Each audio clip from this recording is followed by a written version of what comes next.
Hey guys, and welcome to Tnashi's Movie Corner, and it's time for the news! Yes, that's right, the few of you that actually listen to this, it is time for the news. So let's go ahead and get right into it with our box office recap. So the number one spot went to Melissa McCarthy and The Boss at $23.48 million, give or take. Yeah, it surprised the hell out of me, but we'll get into that in a minute. Coming in at number 2 was Batman v Superman, making $23.43 million. It's very close. Coming in at number 3 was Zootopia at $14.3 million. This movie has so many legs. Coming in at number 4 was My Big Fat Greek Wedding 2 at $6.4 million. Surprising, I guess, for that. And coming in at number 5 was Hardcore Henry with $5.1 million. So what do I think about this? Because people are like, see, I told you so. Look, Batman v Superman sucks. That's why it's down. Look, I'm not really going to get into it. It was close. I wasn't really sure where it was going to fall. And it was almost first. So it did good. I think it crossed 800 million worldwide. Or what have you. It's not the big picture money-making machine that Warner Brothers, I'm sure, was hoping for. But Man of Steel was a very divisive film. You got to expect that would have been the same way with this one. So that's really kind of where I stand on that. I'm not going to get too much into it. That there's not much more I can say about it, really. It is what it is. So there's talks about them bringing an R-rated cut back to theaters. So I don't know if they would or not, but their goal, of course, was to get a billion or over a billion. So they're a little far away from that. Zootopia, though, fantastic, keeps going. God bless that movie. That's a really good movie. Hardcore Henry did worse than I thought. I mean, again, this is another one of those movies where it has a target audience. I knew that, but I expected it to do a little better than what it did. The Boss being number 1. I guess that shouldn't surprise me. Melissa McCarthy being one of those names that will draw you to the films. Whether it's good or not, it's a completely different matter. But overall, yeah, I buy it. I buy where we're at. Okay, so for this week, we have a few movies coming out. What am I going to do? Oh, yeah, I know. Jungle Book is going to be number 1 easily. I would be so surprised if it wasn't. So let's go ahead, throw that in there. That's number 1. For number 2, I'm going to go with Barbershop, The Next Cut. Comedy. It'll get people that have watched the other ones. I'm not one of those people, but it'll get people that watch the other ones. And I don't know, opening weekend, I think it's going to do pretty well.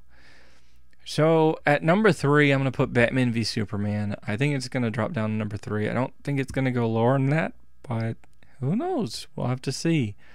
At number 4, I'm going to put Criminal, which is another movie that's coming out.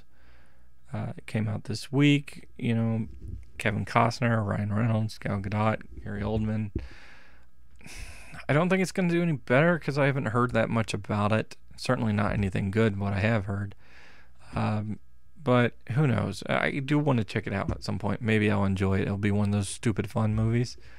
Or maybe it'll surprise me and be something even more than that. Don't know. And at number 5, I'm actually going to put Zootopia. I think it's, even with Jungle Book, I think it's going to maintain its kind of dominance that it's been doing.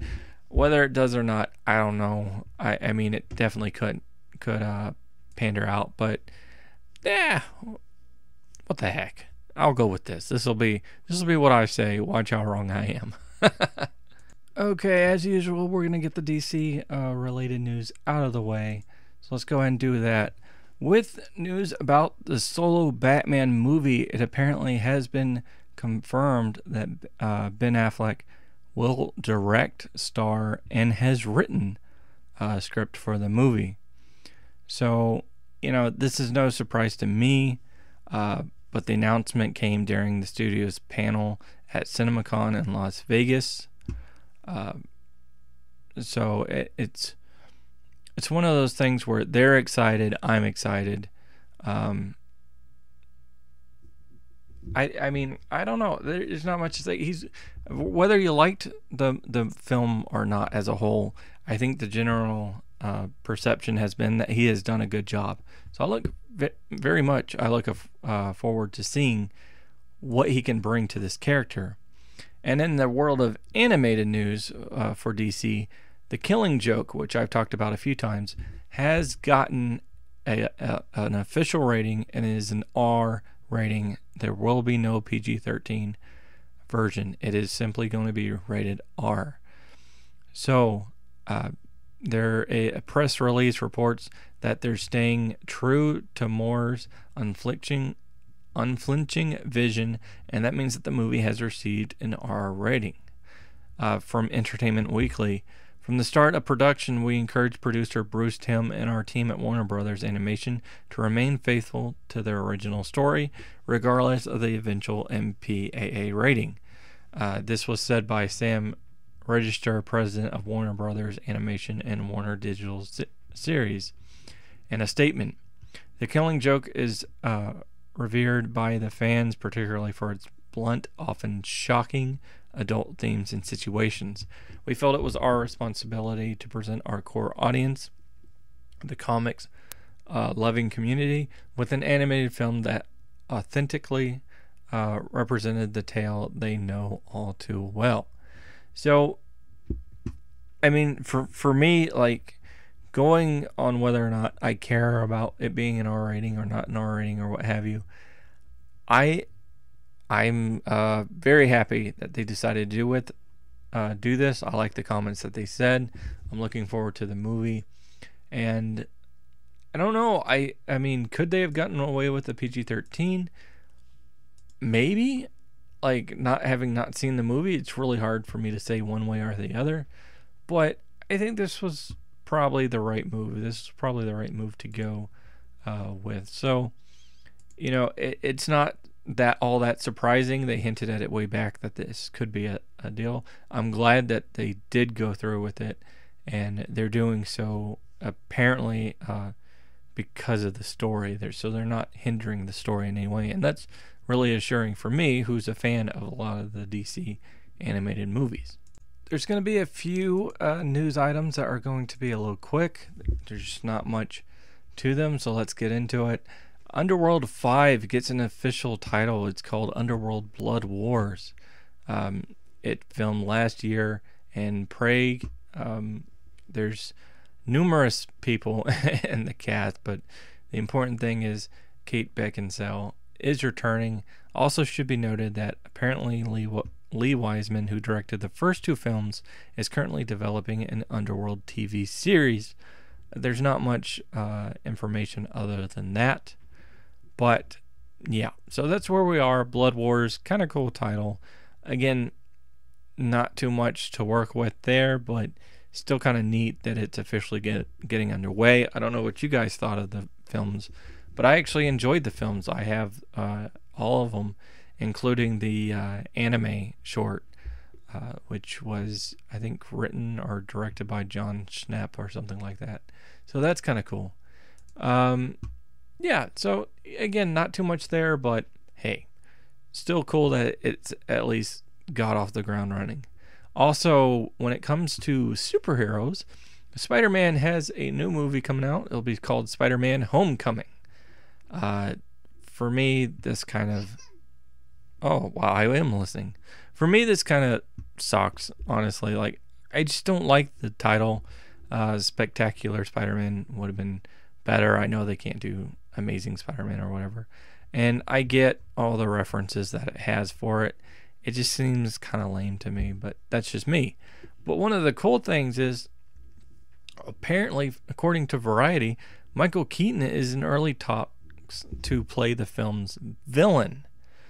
So that on its own is really cool. Keaton, I've really liked him, and a lot of movies he's done. especially a few of the recent ones he's done too. They've been good, and there's a chance that he might be playing Vulture, which there's such a mess around the character of Vulture, and I got mail. As far as being in the Spider-Man movies, he was supposed to be in Spider-Man 4, and they wanted to go with Venom, and I'm not gonna get into all that, but the point is, it would be kind of neat to see Vulture in a live-action movie because this is a character we haven't seen yet, and actually, Keaton's about the right age, give or take.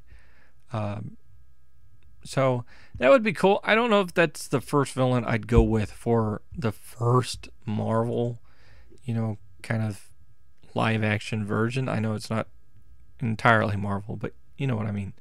So I don't know if that's really what I'd go with right off the bat, but if that is what we go with, cool. Also in the world of Marvel, Thor Ragnarok adds a actress from Creed, Tessa Thompson.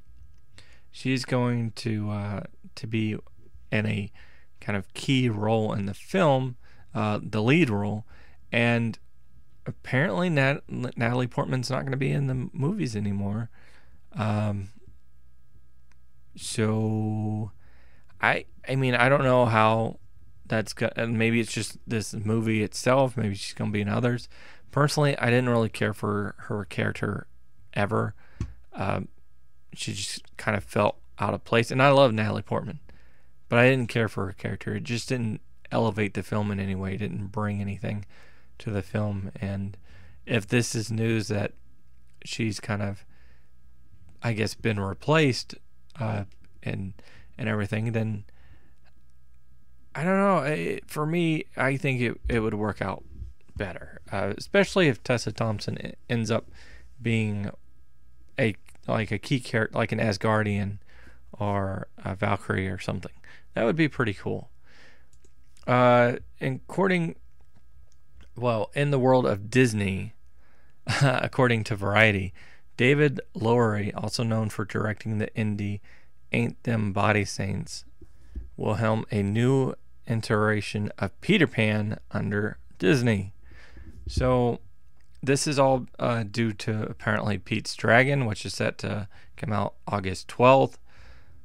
We haven't seen it, but the studio is apparently very pleased about it and his work on it. And so they've geared for him to take over the reins of Peter Pan, which features a screenplay from Toby Hallbrooks. Again, more information. Like, this doesn't entirely excite. I got a little excitement, but this doesn't entirely excite me. The animated film was much better as a kid when I was naive, I guess, to the blatant racism and stuff that was in it. But all that aside, there's been several attempts at a live-action version. They have failed. This, however, is under Disney. Disney did Cinderella. Disney did Jungle Book, which I'm looking very much forward to seeing.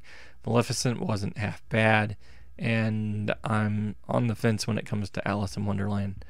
But this could be a good thing, especially with the last two most recent releases being what they are. So, I'm kind of hesitantly going to buy the fact that this is happening. We'll see how well it pans out, but at the moment, yeah, I kind of buy it. I'll give it that. So, and with that, there has been an image of Pete's Dragon. And I gotta say, this is not the dragon that I recall seeing. Looks kind of like a mix between a dog or a cat of some sort, a dragon furry creature. Anyway, this was released by Entertainment Weekly. And I don't know. I mean, I wasn't the biggest fan of the original movie. Apparently no one was. So the fact that they're kind of taking it, I guess, in a new direction, have a new design for the dragon itself, could be kind of cool. We won't really know until August 12th when the movie comes out. But, you have a lot of people in this: Bryce Dallas Howard, Wes Bentley, Carl Urban, Robert Redford. Apparently, again, Disney is endorsing not only this film, but the Peter Pan movie that might be coming out afterwards. So this is all kind of cool, and I don't know, it's a bit exciting. Now, going over to Avatar, James Cameron has announced that there will be 4 Avatar sequels. That's right, 4. Avatar 2 is due out Christmas of 2018. Avatar 3 is due out Christmas of 2020. Avatar 4 is 2022. And Avatar 5 is 2023. So the main question is, do we care? And that may seem kind of harsh, but it's, 2009 was the first Avatar. So that's quite a break in between the movies. Avatar, when we first saw it, was amazing, at least from the theater experience of it, the 3D and everything, the environments, everything that they could do with technology at the time was amazing. The story I actually enjoy. I know it pulls from a lot of things. That's fine. Most movies do. But I think it was done well. But at some point, you just kind of lose interest. So now, again, all it takes is one good trailer and people might get hyped up again. That's literally all it takes. I mean, for me, I'd like to see some images. That would be cool. But it really just comes down to one good teaser trailer and then full trailer, what have you, to bring us back into this world. And, maybe we'll get it. Who knows? It's kind of hard to go against James Cameron. He's done a lot of good movies, including Titanic, and obviously, Aliens. So you got to have faith in him, and I'm gonna try to. So I'm gonna really try. Anyway, going into the world of anime, I don't know. I'm sure most of you know about Pokemon, so we'll talk about that in a second. Let's talk about Ghost in the Shell. There has been an image released with Scarlett Johansson as Japanese character Major Motoko Kusanagi, and it's received a lot of backlash, as I expected it would, all about whitewashing of an Asian role. So there's all this controversy coming out about it, and I'm very curious where you guys stand on it. For me personally, I'm kind of split. I understand the whole whitewashing thing and how terrible that can be. Believe me, I've seen, I've seen my people represented in a film and they were whitewashed, and it wasn't cool. I didn't like it. So I understand that. In this particular case, Ghost in the Shell is a popular anime, a little less known now. It's brought something back, I guess, but it's not quite in the forefront like it was several years ago. And the thing about this film, which I love the fact that they're doing, it's not a well-known property. It just isn't. It's not a well-known property. And so Scarlett Johansson has kind of the name to bring attention to a property that just isn't well known among American audiences. I don't know how well it does globally, but American audiences is not as well known. On top of that, you're talking about acting talent. You have to have the right fit. You have to have someone that can embody the character, regardless of the race. And what I mean that is, something for me is not quite distinguished by race. Now, there's obviously exceptions to that rule, but let's go with let's go with Nick Fury. Originally in the comics, he was a white guy, but comics eventually shifted that, and of course the live action movies shifted that, and I don't care, because Samuel L. Jackson and kind of embodies Nick Fury for me, so it works. So this is one of those tough things to go on. I don't know. I think if it was a more well-known property, maybe I'd be more upset about it. But I'm waiting to see if she embodies the character first. But yeah, this is the slippery slope. So I don't know. I understand it both ways.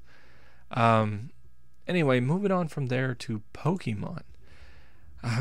Apparently, people want a Pokemon live action movie. They're trying for it. There's a bidding war going on. Sony Pictures and Warner Brothers are contenders, according to the Hollywood Reporter, but it's noted that Legendary Entertainment is emerging as a potential frontrunner to acquire the film rights to it. So, that would be interesting. Again, going based off Jungle Book, that would be kind of cool to see those. I'm not going to lie. There was a commercial way back, I think in the 90s or something, that gave us a hint, and it may not have been Pokemon, it may have been Yu-Gi-Oh, but it gave us a hint of what these creatures could look like in a live action kind of film. And that was obviously, there was quite a limited budget to that. So if we could do something like what you see in Jungle Book, that's crazy. That is absolutely crazy. Question is, would you be interested in seeing it? I don't know. Not the biggest fan anymore of Ash Ketchum, so I don't know how they would do. Maybe they'd have red in it or something. Anyway, going on to Game of Thrones. So, two things to note here. I thought Game of Thrones was going to be like 10 seasons. Apparently not. It looks like they may actually limit the number of episodes. So, Variety reports that showrunners D.B. Wise and David Benioff they could cut down the home stretch of Game of Thrones episodes down to 13. 7 episodes for season 7 and 6 episodes for the 8th and potentially final season. Now, it was said, quote, "I think we're down to our final 13 episodes after this season. We're heading into that final lap. That's the guess, though nothing is yet set in stone, but that's what we're looking at." This is from David Benioff. So, the article goes on to reinstate that nothing has been finalized with regards to a smaller episode order, but it kind of makes sense because the story itself is winding down. This would be a little disappointing for me. I would prefer it to be longer than 13 episodes for sure. But, if the story calls for that, then the story calls for that. Also, it should be noted that, even though Game of Thrones is up for a potential spinoff kind of thing, especially because of how popular it is, and HBO released a Dance of Dragons animated short telling of the tale of the Targaryen Civil War on the Season 5 Blu-ray. So if you have that, and you've enjoyed that, there's, according to them, Game of Thrones will not be one of those that has spin-offs. While speaking with Entertainment Weekly, HBO programming president Michael Lombardo said in response to the spin-off question, "No, if that were to happen, it would have to come from David Benioff and Dan Wise really feeling something, or George R.R. Martin really feeling that it was the right thing to do. Not knowing how this particular story ends, I don't know. There are plenty of characters, secondary characters that you could build a world around. We're always going to be drawn to a strong creative vision, but we're not going to do that unless we feel their passion." Now, I'd be all for a spinoff, I'm not going to lie. But I like the way that they approach this. I like the fact that they are like, yeah, we could do it. We know we could do it. And there's an appeal to do it. But it's not going to happen unless it feels right. Unless we actually, if they talk to us or whatever, if we have something that draws us to having it done so. And that's kind of cool, like, to me. Like, I appreciate that they're not going to do it unless they feel like they they actually have a good story to go on.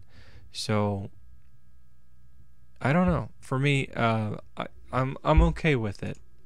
Even though I'd love a spinoff because I can't get enough Game of Thrones. Okay, so unfortunately, I don't really have that much time left to allot to the trailer discussions. There were a few trailers that came out this week: Suicide Squad, the official trailer too, Doctor Strange teaser trailer, and Fantastic Beasts and Where to Find Them, the official trailer. So, real quick, my brief thoughts on that: Fantastic Beasts and Where to Find Them, much better than that little snippet of a teaser that we got before. Showcases the world great, looks very intriguing. Talked about earlier about how many movies could be in this series or what have you. I don't know. I'm interested already, and I don't need much more. When it comes to Suicide Squad trailer 2, fantastic trailer, a lot of jokes. Goes back to something I reported on before. That I said back then. I thought that was a false rumor, what have you. This kind of proves that. And yeah, definitely cool. But I want to stop watching them because I'm piecing together the plot, and you don't want to do that. And as far as Doctor Strange goes, it's weird. I mean, it's cool. Like, yeah, I mean, there's not much to say about it. They didn't give us a whole lot to work with, but there's some really neat shots in it with, the different worlds that they talk about, and then the city, upside down, side by side, what have you. And I think for those that are fans of the source material, and I am one of them, it's definitely interesting. I really want to see it. But for just casual audience, it would be weird, and that's really about it. But yeah, I know it's not too much time, but that's all I want to spend on it for now. If you want to talk about it, please comment below. And in fact, any of these stories you want to comment on, and just give me your thoughts or have a discussion, I'm more than open to doing that. Hopefully you enjoyed this vid. Click that like button, share, subscribe to my channel, and watch my other vids. I do appreciate it. And until next time, peace.